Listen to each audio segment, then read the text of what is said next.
Hi, I'm Dave DeWitt, and today I'd like to share a few thoughts about a biblical perspective on capitalism and socialism. I've been thinking about how we got here economically. Why is it we live better than the Pharaohs of Egypt and the Caesars of Rome economically? Why do we have advances in medical procedures, pharmaceutical medications, personal and commercial transportation, clean water, computers, cell phones, cable, flat-screened HD TVs? Actually, any detailed description I would give of our world would be out of date by the time you heard this podcast. We have so much food and such a variety that obesity is a major problem all the way up and down the economic spectrum from wealth to poverty. Just look around your kitchen or bathroom and compare it to those that were there all through history until very recently. My grandchildren are going to say something like, remember back in the old days when people had to actually physically drive their cars themselves? So how do we get here from a biblical perspective? Where did the modern, it seems like we've moved pretty much past the term postmodern, but where did the modern world come from? I want to suggest the most basic answer is it came from the nations outlined in the statute in Daniel chapter 2. Daniel chapter 2, verses 32 and 34 says this, quote, "The head of that statue was made of fine gold, its breast and arms of silver, its belly and thighs of bronze, its leg of iron, its feet partly of iron and partly of clay." He continued looking until the stone which was cut out without human hands, and it struck the statue in the feet and of the iron and the clay and crushed them. Close quote. Daniel explained that these were successive kingdoms on earth leading up to this supernatural stone which represented the second coming of Christ and its millennial kingdom described in Matthew 24 and Revelation 20. The head was Babylon, representing the epitome of the ancient empires. Babylon was followed by the breast and arms of silver. This was the Medo-Persian Empire, which created the idea that the laws of the Medes and the Persians were greater than the emperor. Next came the thigh of bronze, which was the Greek Empire. The Greeks gave us an emphasis on logic, reason, philosophy, and democracy, especially through Socrates, Plato, and Aristotle. Next came the legs of iron, which represent the eastern and western legs of the Roman Empire.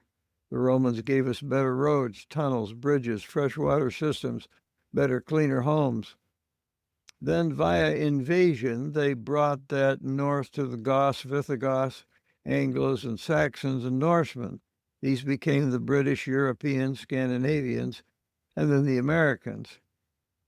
Now we are in or approaching the feet of Daniel's statue.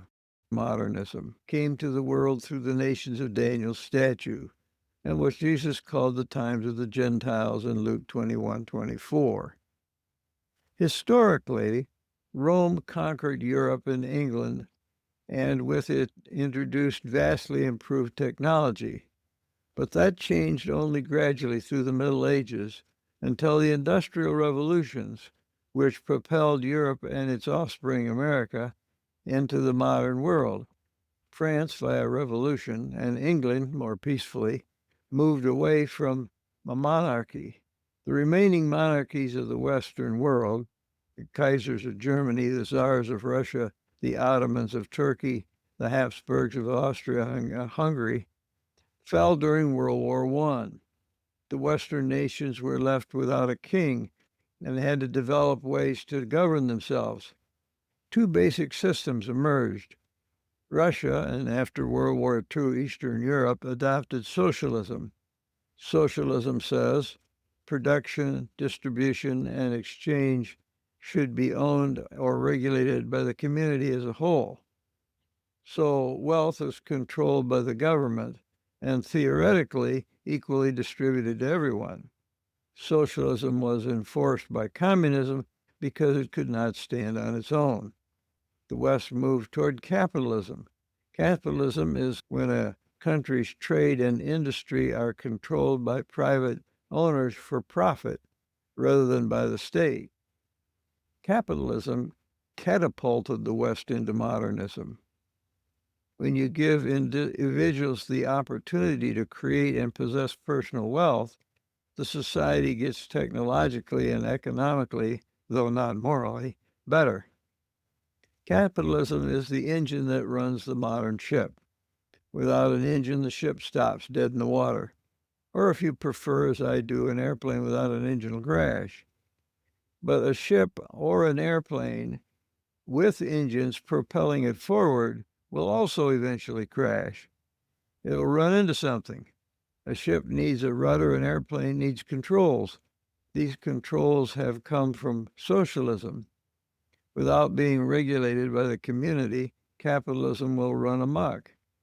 You can argue that capitalists will learn that it's prosperous to be generous, but that's never solved the problem of helping those who are unable to financially pull themselves up by their bootstraps. Capitalists are just as sinful as socialists. But don't get the idea that the two systems are co-equal opposites. Not so. Capitalism is an engine. It drives the ship forward. Socialism does not empower anything. It only controls, and its control is stifling. It'll never motivate anyone to do anything. The controls do not propel the ship or the airplane. The control of socialism is useless unless there's a capitalism energizing the society. Also, when socialism and capitalism focus on attacking one another, social progress flounders. What if the rudder of the ship or the controls of the airplane attack the engine? Controls are only useful when their control stays out of the way of the engine's ability to provide power. And power is only valuable if it's controlled. Control is only valuable if it controls power without interfering with that power. But what's the Bible say about all this? The Bible does not directly address the subject of capitalism or socialism. The kings of Israel were not capitalists, and the Mosaic Law was not socialism. Jesus and the apostles did not describe capitalism or socialism. Paul's command to work with his own hands so that he may have something to share with anyone with need is not capitalism. And the voluntary distribution of food in Acts 4 is not socialism. Nonetheless, we can see both the value and the dangers of wealth accumulation in the Bible. The Bible has many statements that favor the acquisition of personal wealth. For example, the wife in Proverbs 31:16-18 considers a field and buys it from her earnings. She plants a vineyard. She girds herself with strength and makes her arm strong. She senses that her gain is good. Her lamp does not go out at night. In Ecclesiastes 5:18, Solomon said, "Here's what I've seen to be good and fitting to eat, to drink, and enjoy one's self in all one's labors in which he toils under the sun during the few years of life which God has given him, for this is his reward." In 1 Corinthians 9:7, Paul wrote, "Who at any time serves as a soldier at his own expense, who plants a vineyard and does not eat the fruit of it, or who tends a flock and does not use the milk of the flock." 2 Thessalonians 3:10, "For even when we were with you, we used to give you this order, if anyone is not willing to work, he should not eat either." But the acquisition of wealth is also accompanied by warnings requiring control. For example, notice how this is presented in Proverbs 21:5-7. "The plans of the diligent lead surely to advantage, but everyone who is hasty comes surely to poverty. The acquisition of treasures by a long tongue is a fleeting vapor, the pursuit of death. The violence of the wicked will drag them away because they refuse to act with justice." James warns the rich about living in luxury while treating their laborers poorly. He said, "Behold the pay of the laborers who mowed your fields and which has been withheld by you. cries out against you. In conclusion, we must, first of all, recognize that Jesus and the apostles focused on heavenly, not earthly treasure. Both testaments of the Bible also exhort us to hard work and receive the temporary benefit of that work here on earth, as long as it's controlled by a righteous morality. Right and wrong, our modern world has turned this into an opulent society of capitalism controlled by socialism. These are not co-equal opposites, but they're both essential for prosperity. Capitalism is the engine, but it will not be sufficient by itself to control itself.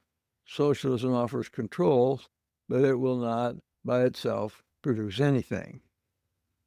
Thank you for listening. A longer paper on the subject with footnotes for the quotes is available on our website, relationalconcepts.org.